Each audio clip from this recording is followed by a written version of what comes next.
All right, so as everyone continues to join us, we'll go ahead and get started.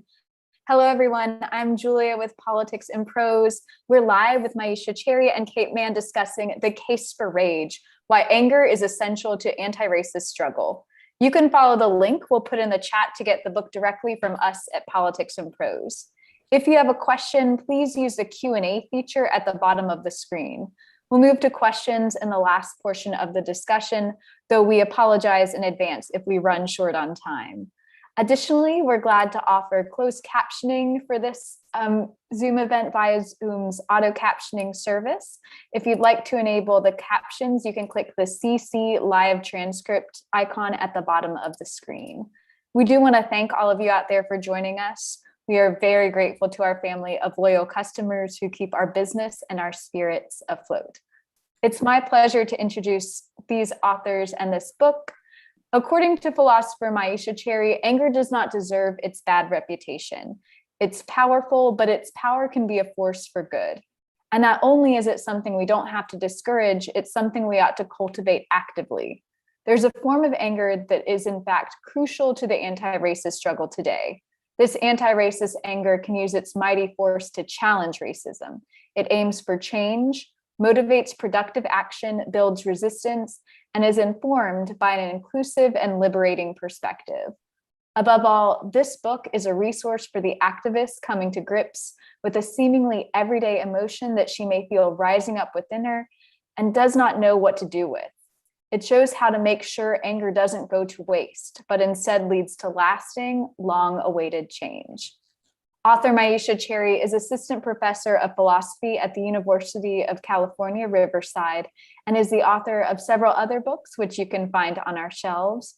Her work on emotions and race has appeared in The Atlantic, Boston Review, Los Angeles Times, Salon, Huffington Post, Womankind, and New Philosopher. She has also offered social commentary on race for BBC Radio, BET, and other outlets. Cherry is the host of the Unmute podcast, where she interviews philosophers about the social and political issues of our day. And moderating this evening is Kate Manne, an associate professor of philosophy at Cornell University. She did her graduate work at MIT and was a junior fellow in the Harvard Society of Fellows. She's the author of Down Girl and has written for the New York Times, the Washington Post, the Atlantic, the Times Literary Supplement, and Politico, among other publications. She was recently named one of the world's top 10 thinkers by Prospect UK. On behalf of Politics in Prose, please join me in welcoming Myisha Cherry and Kate Manne. Thank you both so much. I'll turn it to you. Thank you for having us.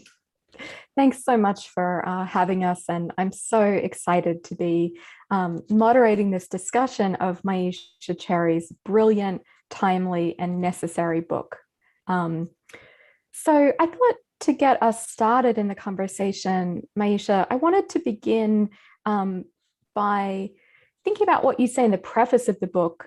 You're reflecting on the pandemic, by the disproportionate racial impact of the pandemic, of course, and the renewed momentum of the Black Lives Matter movement following George Floyd's murder, and the way these events impacted your project as a philosopher, a writer, and an educator. So I wondered if you could tell us, how has your relationship with and vision for the political role of anger, how has that changed or deepened during the course of the past 18 months as you were bringing this project through to completion? Yeah, it's interesting because I've been thinking about the topic, the emotion, for the last 9 years. Some of the ideas that are in the book was part of a writing sample that I submitted for grad school. So it's something I've been thinking about. In particular, I've been thinking about it since the unfortunate death of Trayvon Martin and with the rise of the Black Lives Matter movement. But it's something this is something that I allude to in the introduction. Rage at racism, anger at racism has been something that I experienced since I was 8 years old. Didn't know how to make sense of, was kind of nurtured in a space in which I was taught that anger was a vice, that it was more important to forgive, as opposed to being resentful. And so I kind of grew up not really fully knowing what I was feeling in regards to this, not really understanding why it was such what I call a bad word or a bad thing to feel. But particularly, in 2012 with Trayvon Martin, really began to reflect on the anger that I was experiencing in the context of police brutality, the anger that I was witnessing in the streets. And I really felt that philosophical reflection was important to answering these questions that I've always had. And so the ideas that are in this book began to be, one might say, generated during that particular time.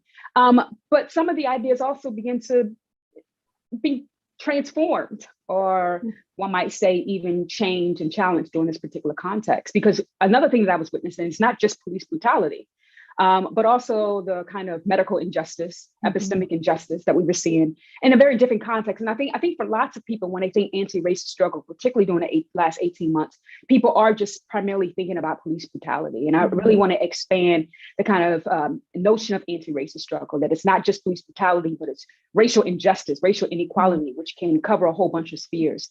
And being able to see kind of the impact in the medical context, but also on the street when it comes to our institutions, and also seeing the lack of uptake that was occurring with angry protesters, the I guess the sensationalism with some of the violence, or the hope that some of their anger would tread into violence so they can be recorded on the news, the policing of the emotions that was happening, the interviews that I was seeing, and then going to the classroom and just listening to the anger of my students. I think for me, it made it all the more pressing, that writing sample that I submitted years ago, it made it all the more pressing to make sense of it. And not only to make sense of it, I was listening to my students. I was listening to interviews. And so one of the things that I say in the introduction of the book is that I'm not just writing for the public, but I'm engaging them. And so I've learned a lot from hearing activists on the ground. I've learned a lot from listening to my students, and a lot of that stuff have informed the contents of this book. And I think, if anything, they made me feel that this project was important, that this project was relevant, and this is my love letter to them. It is a wonderful love letter, and an eloquent meditation on this vital role for rage in this era. I wanted to pick up on a number of threads in what you just said. I mean, one is, this is a very big question, but what can we do to oppose and resist the people who think racism is less of a problem than the anger, than, right, as you use the term synonymously, the rage of anti-racists? I mean, what role do you think there is for, in particular, philosophical interventions like yours in overcoming the shame that you point out that anti-racists sometimes feel about their own justifiable and often productive anger? I mean, I would say that philosophers are to blame for the shame that people feel about their emotions. I mean, if we go back to the ancient tradition, we hear Aristotle, and it's kind of mixed, because depending on what kind of reading you do of Aristotle, you can find support for anger, or you can find criticism of anger, as Martha Nussbaum draws from. But then you also have the Stoics, Seneca, who is very afraid about the dangers of anger and the anger particularly that he witnessed in political context. So you have these worries, and not only is it a philosophical strand, but we also see it in psychology as well. And so philosophers have contributed to it. Not only philosophers, religion scholars have contributed to it, psychologists have contributed to it. And so this is me making a very important intervention, as to say that it's not just a cultural criticism, but it's a philosophical criticism. So I want to respond to that philosophical criticism. And I think for me, I think the worry for lots of people is that anger is going to necessarily lead to violence. And I think, I don't know what's in people's heart, but I think the move to suggest that the response to the injustice is always greater than the injustice itself is an insincere one, if not irrational, kind of thinking. I think that people who usher such a response, in some ways, I would say that some of those individuals know the power of anger, know the transformative power of anger. So it's a good way to kind of silence those who are indeed angry. But I also think that there's people who think that, hey, if you respond with anger, then you're going to respond with violence. And all you're doing is just meeting fire with fire, and you're not really contributing to any change. And I think what this book is going to show is that anger is not necessarily tied to violence, that there's a virtuous kind of anger, what I call Lordian Rage, named after poet and scholar Audre Lorde. And I basically suggest that people like Seneca, people like Aristotle, I'm not going to say that their criticisms of anger is not warranted. I'm just going to say that they're painting it in broad strokes, right? That they're taking anger in every context to be the same, that they always think that it conceptually has this kind of status focus, this backward looking perspective. And I want to say, well, that may be right for some kinds of anger that I kind of laid out in the first chapter of the book. But there's some anger that doesn't fall in that category. And I want to say, criticize that other kind, but there's a virtuous kind that not only misses their criticism based on the features that it has, but it's able to do a certain kind of work in the anti-racist struggle. And we need it for those particular reasons. Absolutely.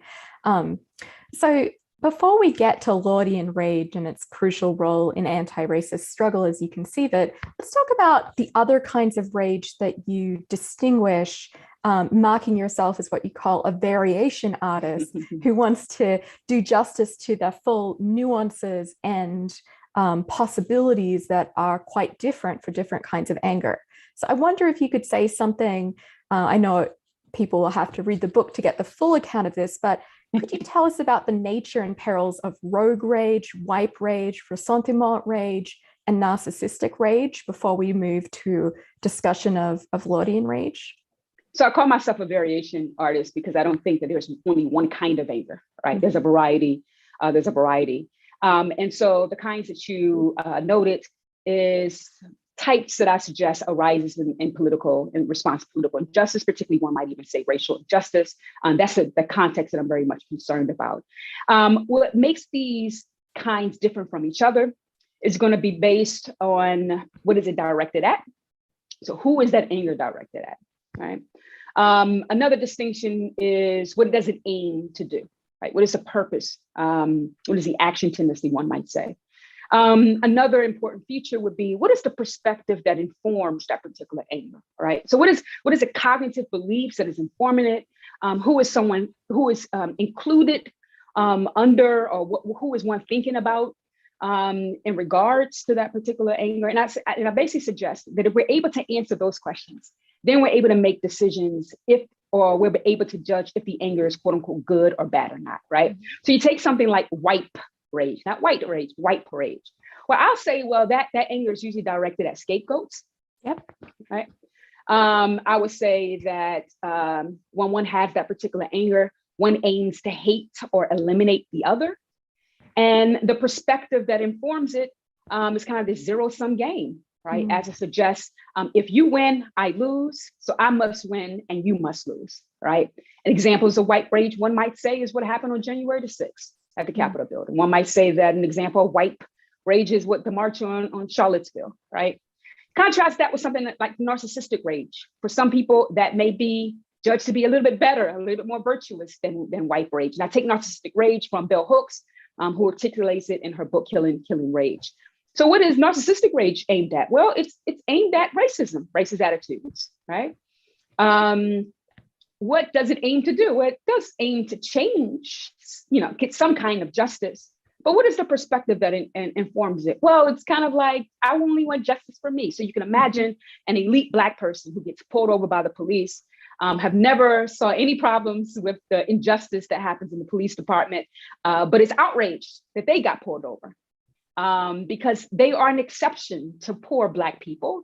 And because of respectability politics or because of their wealth, they think that they should not be treated like other Black people, right? It's a little different. The aim is different. The target seems to be correct. But if you have that perspective, it's going to go awry, right? And so I would say that is kind of the differences between those. And I would say that is what Martha Nussbaum should be targeting, right? I think that's what they're thinking about. I think Aristotle's thinking about that. I think Seneca's thinking about those types of anger. And you contrast that with something called Lordian Rage. What it's aiming for is totally different. The perspective that informs it is totally different. Who it's targeted towards is totally different. And because of that, it's going to do a different kind of work in a racial context than those other more morally problematic forms. Excellent. So with that in mind, how does Lordian Rage, this emotion for which you take inspiration from the poet and scholar and writer Audre Lorde in developing this account of, how does it differ from other kinds of rage that are rightly criticizable? And what makes Lordian Rage particularly valuable for the role you foresee for it in anti-racist struggle?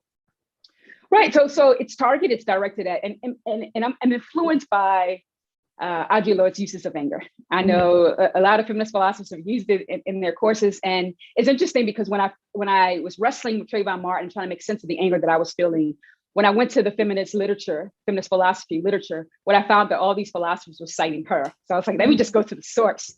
So I get this from her uses of anger essay. So on my account, Lordian Rage is directed at racism, racist attitudes, racist structures, racist individuals, et cetera, et cetera. It aims for change. It aims to be a little bit more specific, a radical transformation of our world in Audre Lorde's terms. The perspective that informs it is an inclusive perspective. At the end of the essay, she talks about how I'm not free until all of us are free. And that's the perspective that people have.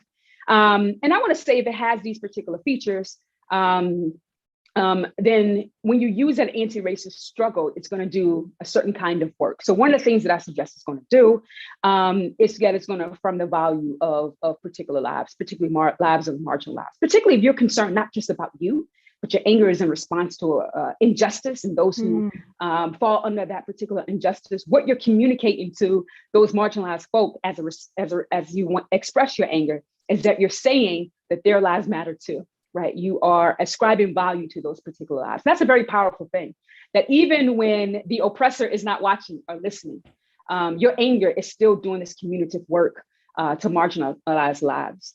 Another role or value of this particular anger is that and I would say that this is the case for all kinds of anger, but because of the features that Lordian Rage has, it's going to do a different kind of work. So one of the things that I say in the book is that it's motivational, and that it's motivational, right? But the kind of thing that it's going to motivate you to do is to engage in productive action. So let me just say something about anger in general. So one of the things that we know about anger is that when we are angry, what social psychologists have suggested and neuroscientists have suggested is that a part of our brain is activated in which we are motivated to engage in action. We call it kind of an approach tendency, which is very different from when you are sad, you want to withdraw. But when you're angry, you want to approach the target of your anger, right?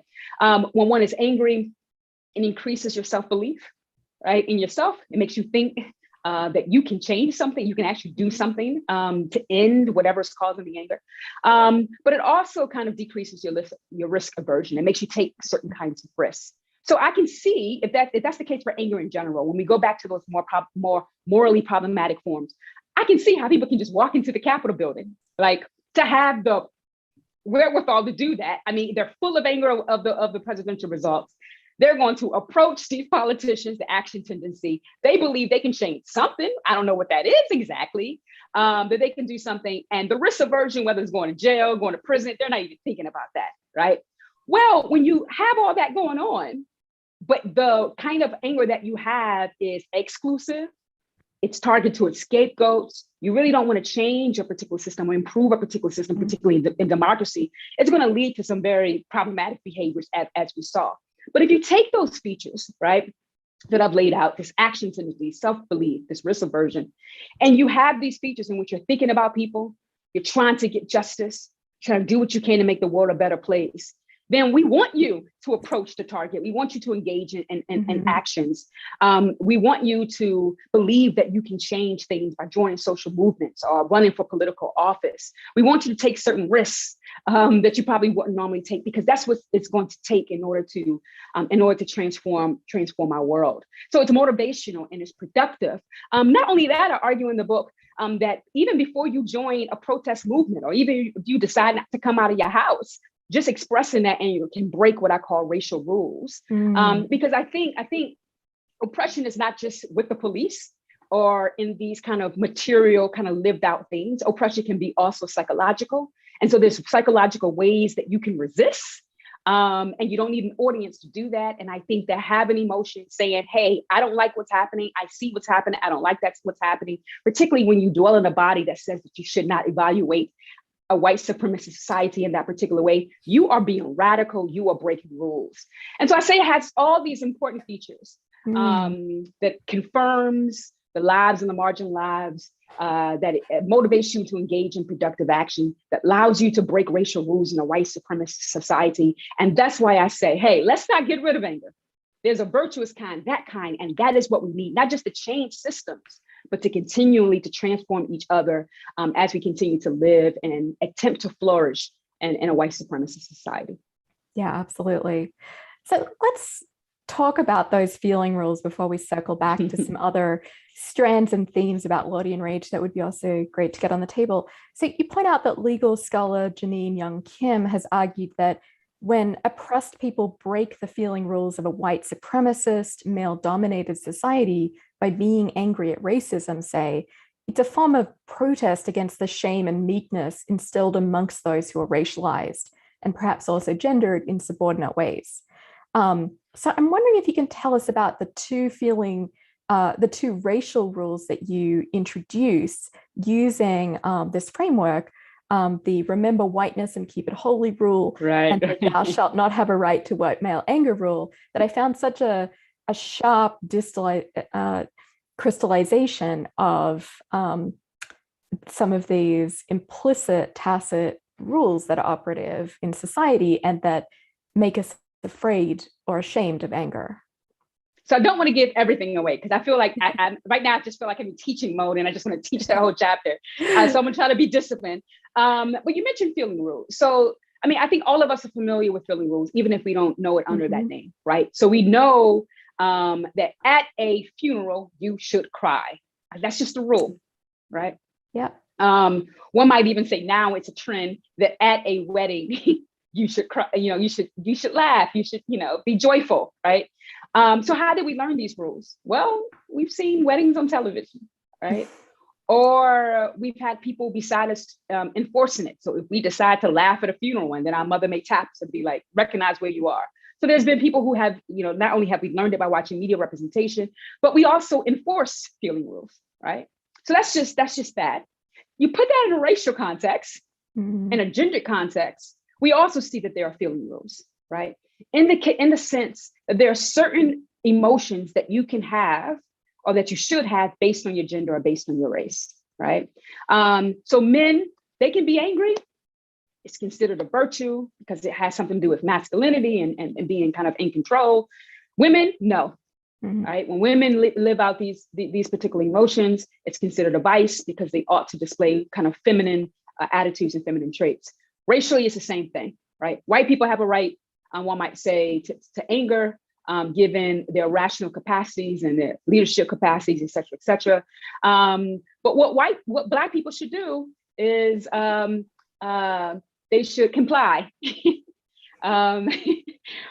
acquiesce, have very different emotions and attitudes in regards to that. I mean, one example, the Michael Brown shooting, when Darren Wilson is retelling what happened to him as he was shooting Michael Brown, he said that he was getting angry at me because I was shooting him, right? As it suggests that even when a Black body is being murdered, he has no right to anger, right? So there's these rules are just evident, not only just in general, but also in the context of race, in the context of gender.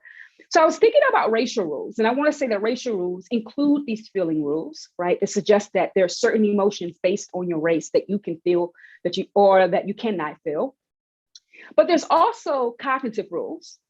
There's also certain kind of things that you should believe about yourself in a white supremacist society. So you should believe, if you are a person of color, that you're not valuable, that you don't live up, that you are inferior to other groups. There's also kind of a behavioral rule. I use the example of complying, that you should not protest, that when you're being violated, you should just acquiesce, right? So there's these rules. And so the two rules that I lay out in this chapter, it says, remember whiteness and keep it holy. Basically, this notion that there are certain rights, certain claims that white people have, not only to material things, but also to land and to certain kinds of bodies. And when one responds to injustice that's being promoted in that, one might say white privileges, for example, you get the tendency, or you may get in trouble for violating that particular rule, right? And then what I want to say is that if you respond to anger at white privilege or white entitlement, then although there may be, one might say, repercussions, just responding with anger, you are breaking those feeling rules, those cognitive rules, those behavioral rules that I talk about. And the second rule that I talk about is you should not have a right to white male anger. And this is, something that I've saw in the Kavanaugh trial. We kind of see that it's gendered as much as it's racialized. Only white men have a right to the claims of certain kinds of things, and all others really don't. And I say that, well, when you respond with anger at lives being killed, lives being disenfranchised, et cetera, you're basically saying, no, white men don't just have a claim to this. I also have a claim to value, and I'm going to articulate this. And I express it through my emotions. I express it through my behavior with this particular emotion. And I express it through what I believe as a result of this particular emotion. So that's what I'm talking about. It resists these rules. And one might think, well, I thought you had to join a protest in order to be a resistant figure. And I'm suggesting that no, just responding to these rules, which may not be apparent to everyone else, but it's pretty much evident in our society. Just responding to anger at these assumptions that live in our society is a revolutionary and a radical thing to do. And you can do it with anger. Absolutely. So let's talk a little bit about protests and their relationship with anger. Now that you've touched on it, I was really interested in this idea that you argue for in the course of the book in a couple of places, that people are not infrequently gaslit out of their Lordian rage. And relatedly, I think you point out in chapter 2 how talk of free speech often takes the focus off of racism and redirects the conversation in ways that are often advantageous to those who want to maintain the racist status quo. So I'm thinking in particular of your brilliant analysis of the incidents at Yale and Mizzou that inform chapter 2.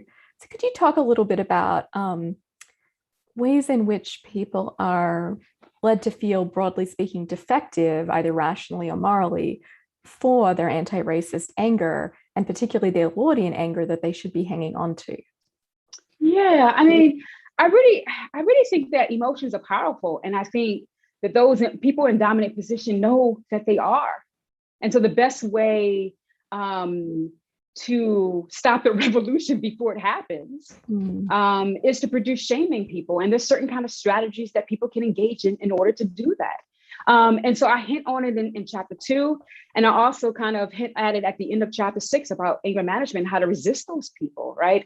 So one of the things that I mentioned about Yale incidents, these college incidents in which students were experiencing racism from the administration, from fellow students. And so, they're in this space in which they at least feel that they should be protected or respected or heard. And as opposed to responding to the injustice or their claims, what we witnessed was president saying, hey, I don't like your tone. I don't like the way in which you're saying what you're saying, right? This kind of call for civility kind of thing, right? Kind of remind me a lot about the first couple of pages of the uses of anger. When Audre Lorde finishes a speech, white lady comes up to her and says, tell me what you feel, but don't say it too loudly or I cannot hear you, right? This whole silencing tool as to suggest that, yes, you're talking about injustice. Yes, you're angry about it. Get rid of the anger, get rid of the tone so I can hear what you have to say. And I want to say that's an insincere move, for one, because those standards of civility are always going to change. I don't think anyone can ever meet, particularly when we're really fighting for change and the oppressor doesn't want to give up, or those who are complicit in oppression doesn't want to give up their power. There's nothing that you can do civil to meet that. So the standards are always going to change. But I think in addition to that, this whole gaslight message suggests that the racism is not really real. That what these, the atrocities that you call atrocities are just free speech. Is just students being playful. We should allow students to be themselves. This is not as bad as you think it is. And I think that's a strategy to cover up the reality of racism, right? And I think the purpose of anger is as much as people think that can be effective. I think the purpose of anger, and whether these students are aware of it or not, is to uncover that kind of irony, that kind of hypocrisy, and to expose the racism that was really happening. I end the book in chapter 6 talking about other strategies that could be employed, such as anger policing, and also silencing the anger of other people. So what you do is you don't call it anger, you call it something else like bitterness. Like that's another tactic that can be used. Oh, Black people are bitter. Oh, women are just bitter. That's another way, because who wants to be bitter, right? So what happens is you try to temper your anger so that you won't be called this particular thing. So there's a lot of policing with the emotion, calls for civility. There's a lot of calling the anger something else in order to make people feel shameful. There's a lot of gaslighting, saying, hey, you're not really experiencing what you think you are experiencing. And so I want to say to people that these kind of strategies have been effective. I would even say add another one, and I think I kind of hint about this in the book, this whole notion of allowing stereotypes to permeate our society that will allow other people to gaslight themselves, right? Or to temper themselves. So the stereotype of the angry Black woman. Oh, I'm angry, but I don't want to fulfill this stereotype, so let me keep quiet. All these strategies are out there to temper the power of the rage to lead to change. And I just want to remind people that these are strategies.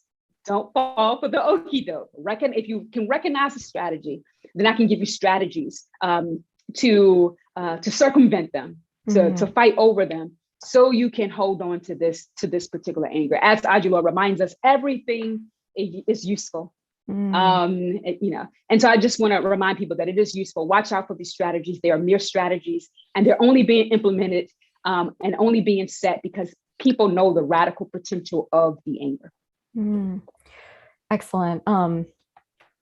Yeah, before I move on in the discussion, I just want to remind people that you are welcome to post a question in the Q&A now, as well as during the Q&A session, which will follow in a little bit. So I really welcome audience responses, reactions, comments, questions for Myisha, which I'll be moderating shortly. But I wanted to talk about an aspect of the book I found really powerful and interesting. You kind of mark yourself in various ways as a non-ideal theorist, as someone who doesn't believe in a utopian vision, as someone who in some ways thinks racism is inevitable. And it also, I really admired the way you argue for the fact that Lordian Rage needn't be pure, innocent, or civil, or for that matter, always a good thing, but rather it's something that can occasionally go wrong. So can you kind of show us, as a non-ideal theorist, how despite celebrating Lordian Rage and its role in anti-racist struggle, what are some of the ways in which it can occasionally go wrong that we shouldn't, as you say, let this possibility of imperfection be the enemy of embracing a good tool in Lordian Rage? Right. I think, one of the reasons why I think it can go wrong, for one, is because we as human beings are experiencing the emotion and we can go wrong. So, just like love can go wrong because we are just who we are, anger can go wrong because we are just who we are, right? Because we can just go awry. And so I want to be mindful of that. One of the things that I mentioned in the book is I say, we can imagine instances in which if all you do is focus on justice all day, right? Even if you have Lordian Rage, we know that can have effect on one's, psychological health. And that's one way it can go wrong. I would even say that's the case for love. If all you do is just focus all day, the object of your affection, you're gonna lose your job. You can still be in love, perhaps, but lose your job and things are gonna go awry. So that's just a small kind of way in which it can go, or a more apparent way in which it can go wrong. But I also want to say that, listen, as much as I'm saying that it's a virtuous form of anger, it doesn't mean that it's perfect, nor does it mean that it's only for noble souls. And so as a result of that, I say that we need to be very, very careful with it. And we also need to manage it. So there's a chapter that I have called Rage Renegades. And I kind of point out the ways in which, because I want to say that the rage, the kind of anger that I'm talking about, all those in the context of anti-racist struggle, it is not Black rage. This is not a book about Black rage. This is a book about anger or rage at injustice in which Black people have, but also many people of color have, and also white allies have, right? So one of the ways that I lay out, particularly that it can go wrong on behalf of white allies, I spent a whole chapter talking about the ways they can go wrong with white allies, is I say, for example, and not just to beat up on white allies, but I have a whole chapter about it, so let me just talk about it just a little bit. A way that it can go wrong with white allies is that even with Lordian Rage, white supremacy is a hell of a drug, and it can seep into our anti-racist practices. So I say that one way that Lordian Rage can go wrong is when a white ally thinks that their anger matters more than the anger of the oppressed, right? It's hard not to think this when your anger is listened to, when your anger is respected. So it's easy to accept that. And I want to say, be very mindful of when that happens and self-correct that, right? Another way that I think it can go wrong in the context of white allies is when you begin to appropriate as opposed to amplify the voices or the rage of other of people of color who are experiencing rage. It's hard not to do this when anger is a personal feeling that we have, and it's us feeling it. And we've been taught, to censor ourselves and talking about white allies. And so I suggest, well, as opposed to appropriating, which if you have a podcast, all you're doing is talking about your anger. If you're writing, all you're doing is talking about your anger. On Facebook, you're just talking about how angry you are, and you're not really giving voice to your friend of color in your podcast, or you're not really engaging and trying to amplify those voices. That's an example of appropriating as opposed to amplifying. And that way, to me, the Lordian Rage it's gone wrong. Another way that I highlight the ways that it can go wrong in the context of white allies is what I call moral anger grandstanding, in which you use the anger not for transformative means, but you use it to let people know how good of a white person you actually are. And you do this at the detriment of more of an ad campaign than really engage in transformative action. So those are ways that can go wrong in the context of white allies. But I end the book saying, hey, all of us can mess up in some kind of ways because we are who we are. And we can perhaps engage in the same thing when it comes that white allies can engage in. And so that's why I offer the anger management techniques in the last chapter of the book to remind people, no matter who you are, white, Black, brown, there are some strategies that you need to put in place to make sure that your anti-racist anger doesn't reinforce white supremacy. And the management tools that I offer up is to make sure that it remains or it maintains the features that I lay out throughout the book. Yeah, excellent. Let's turn there. So in this chapter 6 on anger management, understood as a plan for not just curtailing or limiting our rage, but making sure Lordian Rage stays appropriate, motivating, productive, and resistant. What are those 4 elements of the plan for managing our anger? This will be my penultimate question. I have so many, but before we turn to audience questions.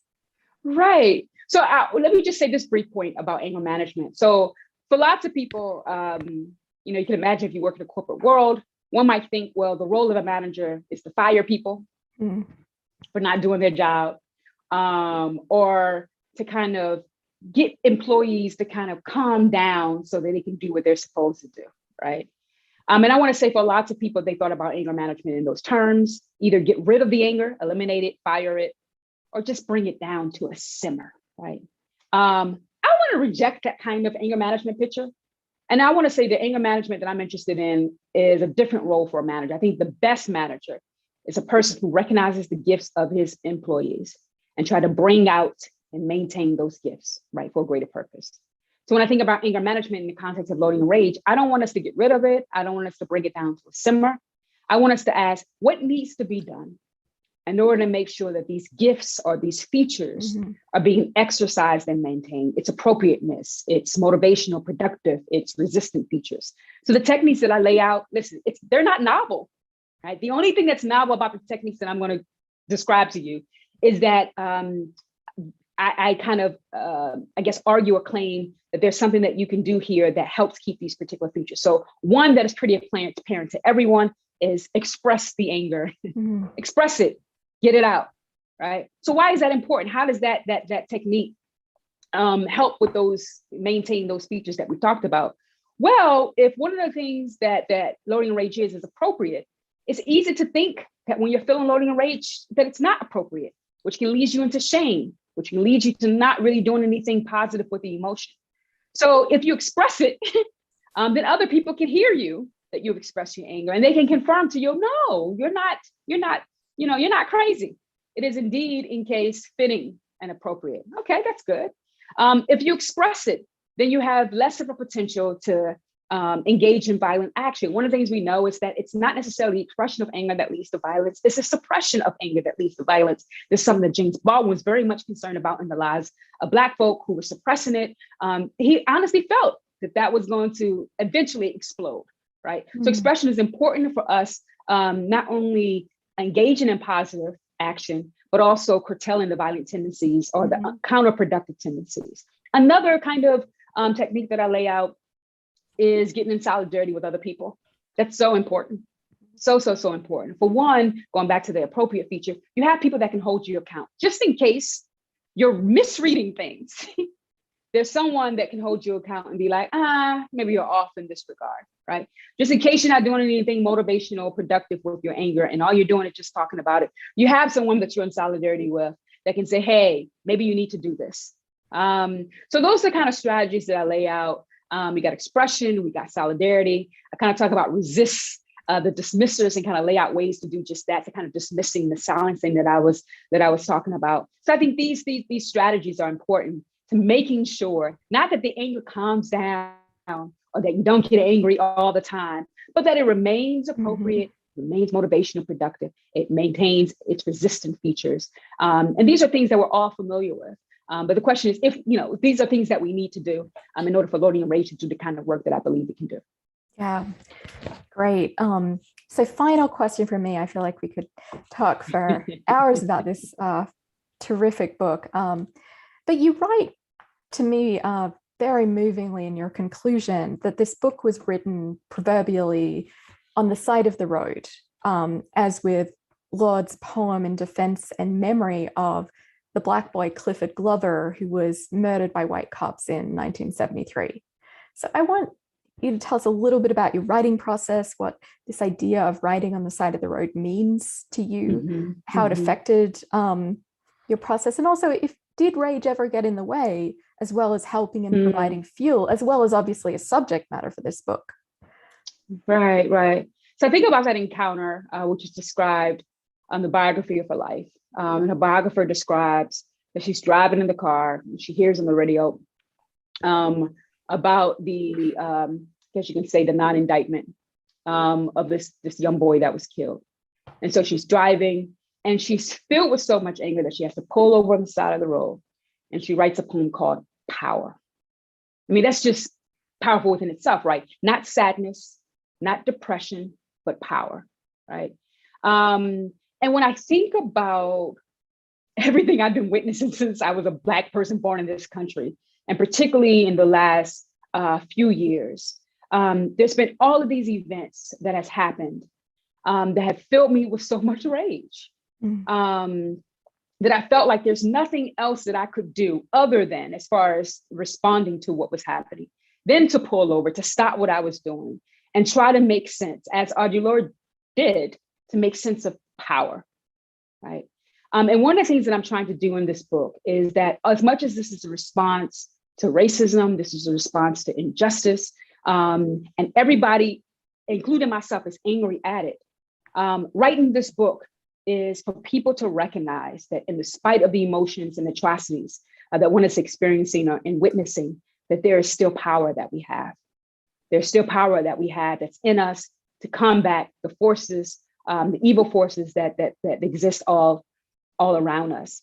My hopes for this book is, like I said, it's a love letter to the marginalized, a love letter to those who are outraged, but also look at it as kind of a manual and a guide.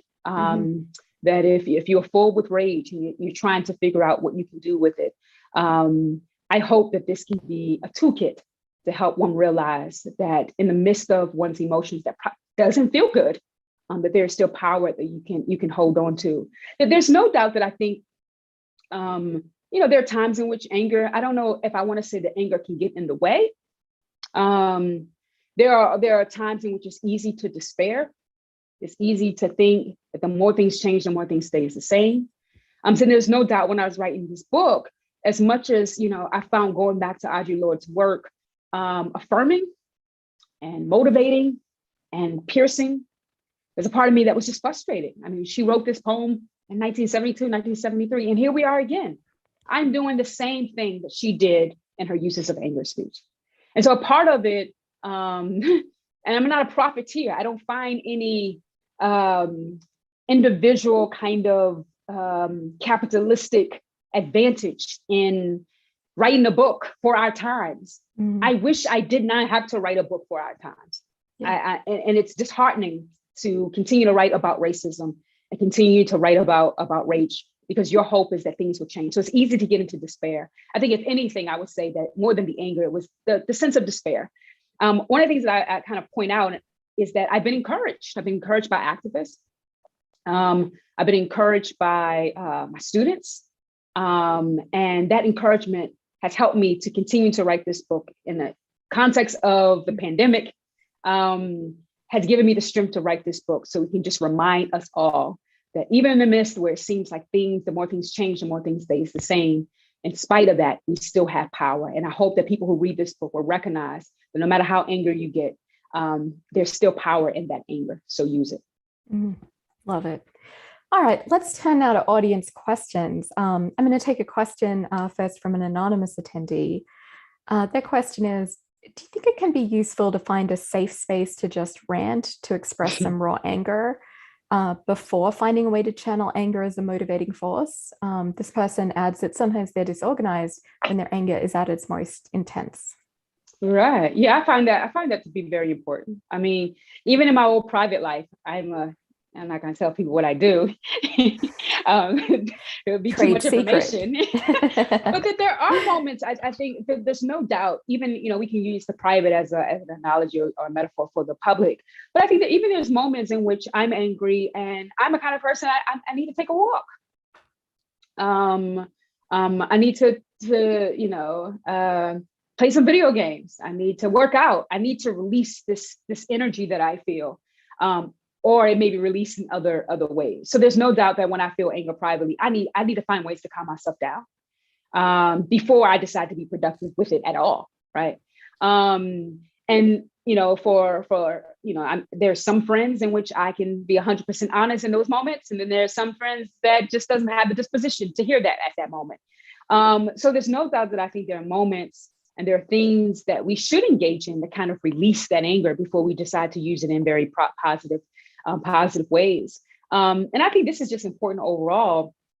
If you really want to flourish, want to try to figure out how to survive in this world, you got to find things to do. And we have a tendency to put it on the self-care, but I think finding ways to release your anger and activities that allow just that is very, very important, whether that's sports, whether that's writing, whether that's just punching things. I think I find those things useful. No doubt I find them useful. Yeah, excellent. There's a related question here that I wanted to bring up. And another anonymous attendee asks, what are your thoughts on the relationship between anger and mental health? We're often told it's okay to take breaks from fighting so we're not burned out. But at what point does this become apathy? Right. Yeah, I don't know. I don't think I have a kind of a gauge to figure out. I think the individual have to figure that out for themselves in some way. I mean, one of the things that I would say, this is something that was discussed in the conversation earlier this week with Cornell West. We were talking about, is there a place for joy, when you have anger? And, I want to say that I think if you do anything or if you focus on oppression all day, that's going to have a psychological impact in your life. So you need to find outlets.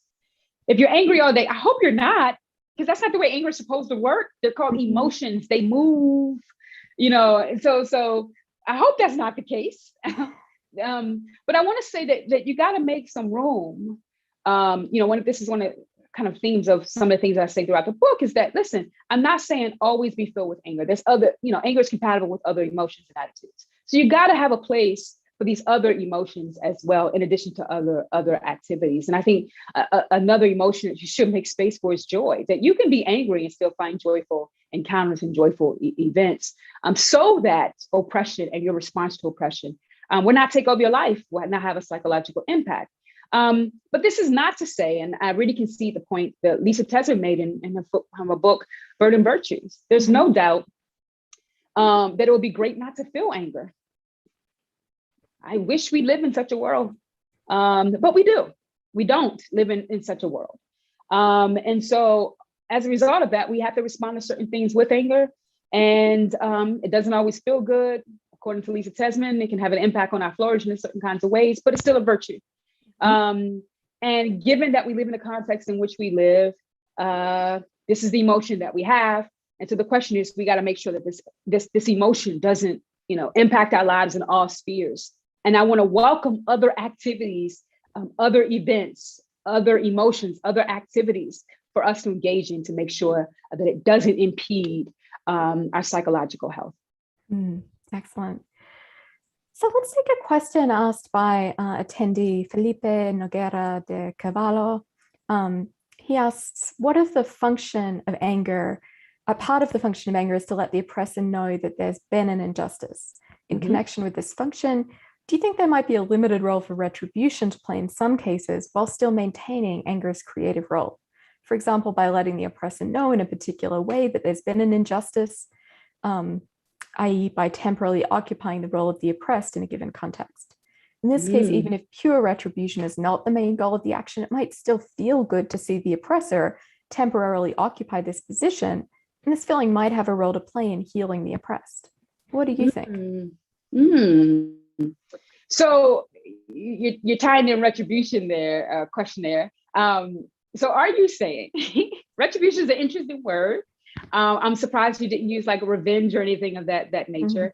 So I want the questioner to kind of clarify their question. Is the question, is there any space for revenge or retribution in this virtuous kind of picture that I painted? Is that the question? I wonder.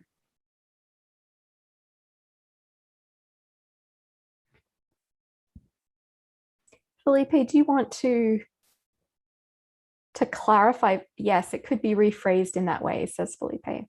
Interesting. Felipe wants to get me in trouble. I will ask, this is perhaps rhetorical, but what is the nature of that retribution? What is the nature of that revenge? There's a philosopher that defends a certain kind of revenge. It's very different from other pictures. So I would want Felipe, if we had time, Felipe to say a little bit more about the nature of that revenge or that retribution. And then I think I'll have a more relevant answer. But a part of me just want to be leery of making that connection, because I'm just trying to disentangle that, but not to say that there's not a place. I believe in civil disobedience, but also believe in uncivil disobedience, and it all depends on the context and the time. So that's what I say about that, Felipe. Awesome. I'm going to try to get in two more questions. Let's go. So this is a question from Janae Schultz. She writes, you mentioned the Stoics, Seneca in particular, and the criticism of anger and emotion. The Stoics considered emotions, or most of them, to be bad judgments about the nature of reality. Right.